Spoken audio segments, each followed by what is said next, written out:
Hey there, my name is Robin Coates and I am a peace coach and I'm from Chanute, Kansas. And you know, when I leave the state of Kansas and I meet someone who is at least 2 states removed from Kansas, the chances and likelihood of them mentioning the Wizard of Oz go up dramatically. You know, they say that life imitates art, and in many ways my life imitates the Wizard of Oz. You know, if you think about how the movie opens, you see Dorothy being antagonized by her nemesis, Miss Gulch. And I too was antagonized, and my antagonizer was food. I just had an addiction to food, and I just could not get free.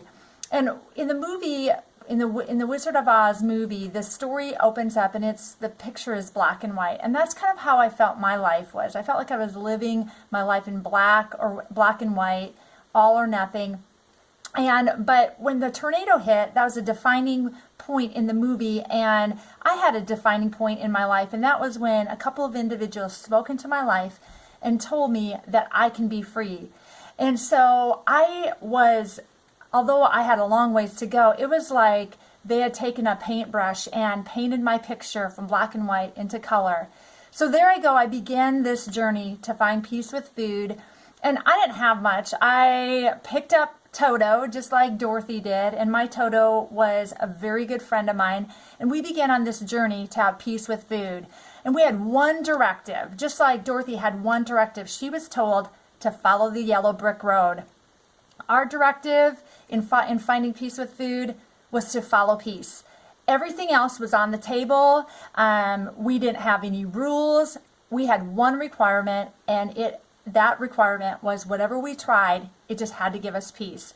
So we start walking down the yellow brick road in pursuit of peace, and along the way we picked up friends, we picked up support people, just like Dorothy did. She picked up, you know, the lion, the scarecrow, and the Tin Man. But little did we know that along the way we'd come across things such as lions and tigers and bears. And not only that, but there were also flying monkeys. How creepy is that?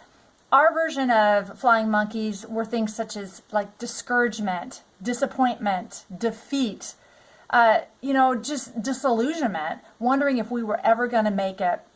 Well, eventually, as we continued this journey, we could see peace with food in the distance, just like Dorothy could see Emerald City, thinking, I finally found my answer. Once I get there, all my problems are going to be solved. Well, when she gets there, her and her friends, they're very greatly disappointed to realize that it's just a bunch of smoke and mirrors, that the Wizard of Oz didn't have the answer. And for Laura and I, our Emerald City was thinking that the answer to our problem was a number on a scale. You know, and one of the big aha moments that we had many in this journey, but one of our greatest aha moments was the realization that a number on a scale was not the answer. Our aha was this, that peace is a journey. It's not a destination. It's not finally you get it. Once you're there, you got it, and you can move on.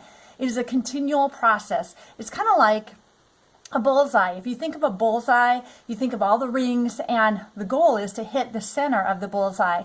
When we started off with peace with food, we were kind of on the outside, but peace came to us in degrees, and that's how peace can come to you too, in degrees, taking one step closer to the bullseye.